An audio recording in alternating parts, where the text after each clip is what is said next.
सभी को जय माता जी। कक्षा 12 नामा के मूल तत्व सब्जेक्ट में मैं गिरीश सर आप सभी विद्यार्थियों का हार्दिक स्वागत करता हूं। हम चैप्टर नंबर 3 का अध्ययन कर रहे हैं, कंपनी के वार्षिक हिसाब, जिसमें हमने पक्की तलपट के फर्स्ट पक्ष इक्विटी दायित्व का अध्ययन करवाया था और उसके अंदर के डिटेल में सूचनाएं समझाई थी और उसके सवाल भी सिखा दिए। हमने इक्विटी दायित्व पक्ष कंप्लीट कर दिया था। अब हम पक्की तलपट का दूसरा पार्ट जो है पार्ट 2 संपत्तियां वाला पक्ष, उसका अध्ययन करेंगे।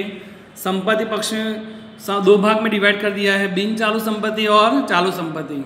जैसे यहाँ 3 भाग थे, शेयर धारकों का भंडोर, बिन चालू दायित्व, चालू दायित्व, ठीक वैसे ही यहाँ पर बिन चालू संपत्ति और चालू संपत्ति। बिन चालू संपत्ति माने ऐसी संपत्ति जो लंबे समय तक हमारे पास रहने वाली है, बदलने वाली नहीं है। उसके जो टाइटल है वो इस प्रकार से है, बिन चालू संपत्तियाँ, उसके अंदर ए स्थायी संपत्तियाँ। स्थायी संपत्ति के अंदर 2 पॉइंट्स है, दृश्य संपत्ति और अदृश्य संपत्ति, क्योंकि स्थायी में दृश्य भी हो सकती है संपत्ति, अदृश्य भी संपत्ति हो सकती है। फिर बिन चालू विनियोग, बराबर कौन सा टाइटल आएगा, बिन चालू विनियोग। दीर्घकालीन लोन और धिराण, दीर्घकालीन है इसलिए हमने किसी को लोन दी हो तो वो हमारी प्रॉपर्टी होती है।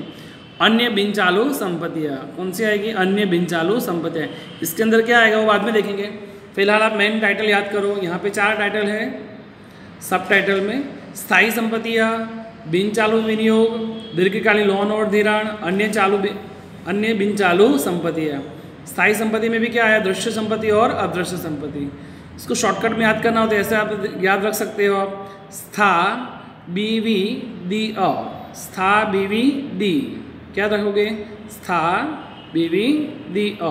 स्था फॉर स्थायी संपत्तियाँ, बीवी साथ में अर्थ रखो, बी बिन चालू विनियोग, माने बी फॉर क्या होगा, बिन चालू, वी फॉर विनियोग, माने बीवी माने क्या हुआ, बिन चालू विनियोग। डी माने दीर्घकालीन लोन और धिराण, और अ फॉर अन्य बिन चालू संपत्तियाँ। तो क्या लिखेंगे हम, याद रखेंगे, स्था बीवी डी अ, स्था बीवी डी अ। स्था फॉर स्थायी संपत्तियाँ, जिसमें 2 पार्ट्स आए, दृश्य संपत्ति, अदृश्य संपत्ति। बी फॉर बिन चालू विनियोग, बीवी फॉर बिन चालू विनियोग। डी फॉर दीर्घकालीन लोन और धिराण, और अ फॉर अन्य बिन चालू संपत्तियाँ। ना बिन चालू संपत्ति का ये पार्ट्स था। अब है सेकेंड पॉइंट, चालू संपत्तियाँ। चालू संपत्ति में भी जो पॉइंट्स है उसको मैंने शॉर्टकट में लिखा है चामाव्या रो लोचा। क्या याद रखोगे, चामाव्या रो लोचा। चा फॉर चालू विनियोग, मा फॉर माल सामग्री, व्या फॉर व्यापारी लेना, जिससे आपको क्रम से याद रहेंगे। रो फॉर रुक्कड़ और रुक्कड़ समकक्ष, लो फॉर लोन और धिराण, और अल्पकालीन आएगी यहाँ पे, तो अल्पकालीन लोन और धिराण। चा फॉर चालू संपत्तियाँ, क्या लिखेंगे, चालू संपत्ति में आगे लगा देंगे हम अन्य चालू संपत्तियाँ। फिर से चामाव्या रो लोचा।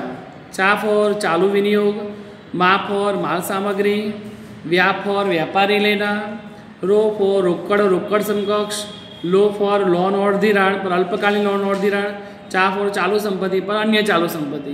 बराबर, तो ये मेन संपत्तियाँ क्रम से याद रखनी है, क्योंकि एग्जाम में क्रम से लिखना हो तो आगे पीछे नहीं होनी चाहिए। इस समय इसका शॉर्टकट तरीका बताया है कि स्थायी संपत्ति में क्या आएगा, स्था बीवी दी अ, स्था बीवी दी अ। जबकि चालू संपत्ति में क्या आएगा, चामाव्या रो लोचा, चामाव्या रो लोचा। और उसके आधार पर फिर उन्होंने उसके डिटेल में शब्द याद किया। अब हम इंडिविजुअल याद करते हैं, जैसे कि स्थायी संपत्तियाँ। अब स्थायी संपत्तियाँ के अंदर क्या आएगा, दृश्य संपत्ति भी है और अदृश्य संपत्ति भी है। तो स्थायी संपत्ति के अंदर देखते हैं दृश्य संपत्ति। तो दृश्य संपत्ति कौन कौन सी है, पेज नंबर 129 पर उन्होंने समझाया हुआ है पार्ट 2 संपत्तियाँ में। स्थायी संपत्ति में फर्स्ट दृश्य, जिसको हम देख सकते हैं, छू सकते हैं, महसूस कर सकते हैं, जैसे कि जमीन, मकान, यंत्र, फर्नीचर, वाहन, साधन सरंजाम, भाड़े पट्टे की प्रॉपर्टी हो तो दृश्य संपत्ति को देख सकते हैं। बराबर, तो स्थायी संपत्ति में पहला क्या देखा हमने, दृश्य संपत्ति। अब है अदृश्य संपत्ति, जिसको हम देख नहीं सकते पर उसे वो होती है, जैसे कि ख्याति, पेटेंट, ट्रेडमार्क्स, कॉपीराइट्स। ये 4 अदृश्य संपत्ति हम 11वीं में सीख के आए, ख्याति, पेटेंट, ट्रेडमार्क्स, कॉपीराइट्स। फिर अभी 3 देखेंगे, लाइसेंस, सॉफ्टवेयर और फ्रेंचाइजी। कौन सी, लाइसेंस, सॉफ्टवेयर और फ्रेंचाइजी।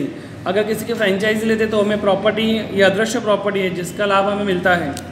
चलो अभी हमने कौन सी प्रॉपर्टी का अध्ययन किया? स्थायी संपत्ति है। स्थायी संपत्ति में दो बात आई, दृश्य और अदृश्य। दृश्य में समझाया जमीन, मकान, यंत्र, फर्नीचर, वाहन, साधन सरंजाम, पटे रखी संपत्ति। जबकि स्थायी संपत्ति में देखा हमने अदृश्य में कि ख्याति, पेटेंट, ट्रेडमार्क्स, कॉपीराइट्स 11th की, जबकि लाइसेंस, सॉफ्टवेयर, फ्रेंचाइजी इस बार नहीं है वो। तो हमने यहाँ पे स्थायी संपत्ति का पॉइंट देखा दृश्य और अदृश्य प्रॉपर्टी में। बिन चालू विनियोग, कौन सा विनियोग है? बिन चालू विनियोग, माने जो चालू विनियोग नहीं है वो, जो पेज नंबर 130 पर उसकी समझ दी है।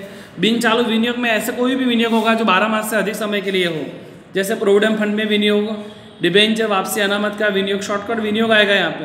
प्रोविडेंट फंड का विनियोग, डिबेंचर वापसी अनामत का विनियोग, गवर्नमेंट कंपनी के शेयर में विनियोग किया हो, अन्य कंपनी के शेयर जो 12 मास से अधिक समय के लिए हो, बैंक में निश्चित अवधि की डिपॉजिट जो 12 मास से अधिक समय के लिए हो, सरकारी प्रतिभूतियाँ जो 12 मास से अधिक समय के लिए हो, म्यूचुअल फंड की यूनिट जो 12 मास से अधिक समय के लिए हो।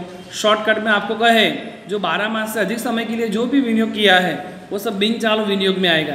बराबर, याद रखने के नाम, प्रोविडेंट फंड में विनियोग, डिबेंचर वापसी अनामत में विनियोग, गवर्नमेंट कंपनी के शेयर हो, सरकारी प्रतिभूति हो, बैंक के कोई डिपॉजिट हो, बैंक में डिपॉजिट हो, बैंक के कोई शेयर हो, म्यूचुअल फंड हो, ये सब बिन चालू विनियोग में आता है। तो हमने 2 पॉइंट्स अध्ययन किए बिन चालू विनियोग। अब है दीर्घकालीन लोन और धिराण। तो किसी को दीर्घकालीन लोन और धिराण दिया हो तो यहाँ लिखेंगे दीर्घकालीन लोन और धिराण में कर्मचारी को लोन दी हो, custom deposit, telephone deposit, electronic deposit, shortcut में कोई भी डिपॉजिट यहाँ लिखेंगे। कस्टम्स डिपॉजिट हो, टेलीफोन हो या इलेक्ट्रॉनिक डिपॉजिट, तो वो किस में लिखेंगे? दीर्घकालीन उधार दीर्घकालीन लोन और धिराण में, इसमें लिखेंगे दीर्घकालीन लोन और धिराण में। फिर नेक्स्ट है अन्य बिन चालू संपत्तियाँ। तो अन्य बिन चालू संपत्ति में क्या आएगा? तो अन्य बिन चालू संपत्ति में डिबेंचर बट्टा हो, विज्ञापन अभियान खर्च हो, संशोधन विकास खर्च हो। तो इस टाइटल के अंतर्गत दर्शाएंगे कि डिबेंचर बट्टा, विज्ञापन अभियान खर्च हो, संशोधन और विकास खर्च हो, वो सभी आएगा अन्य बिन चालू संपत्तियों में। बराबर है।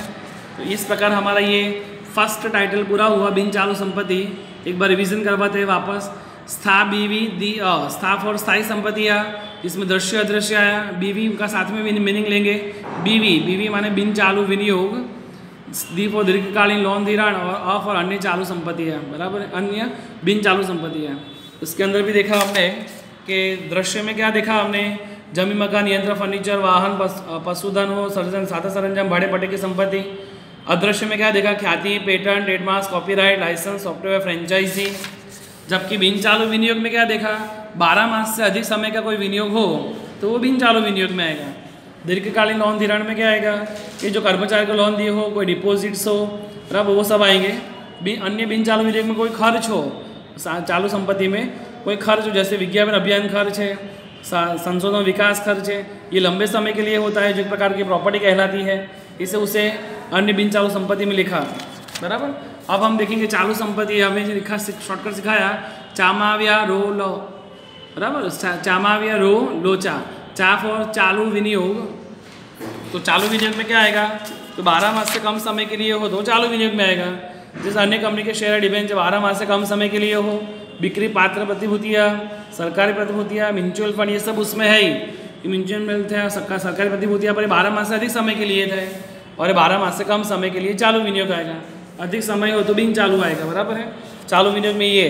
फिर मा फॉर माल सामग्री। माल सामग्री में कोई भी स्टॉक, जैसे कच्चे माल का स्टॉक, और जो तैयार माल का स्टॉक, तैयार माल का स्टॉक, व्यापार के लिए स्टॉक, कोई फुटकर भाग, फुटकर औजार, उपयोगी स्टॉक्स, मार्गस्थ माल, ये सभी माफ और माल सामग्री में आएगा ही। फिर व्यापारी देना, तो 2 प्रकार को देना होता है, देनदार को देंगे या पैसे, और लेनी हुंडी के देंगे। तो देनदार और लेनी हुंडी।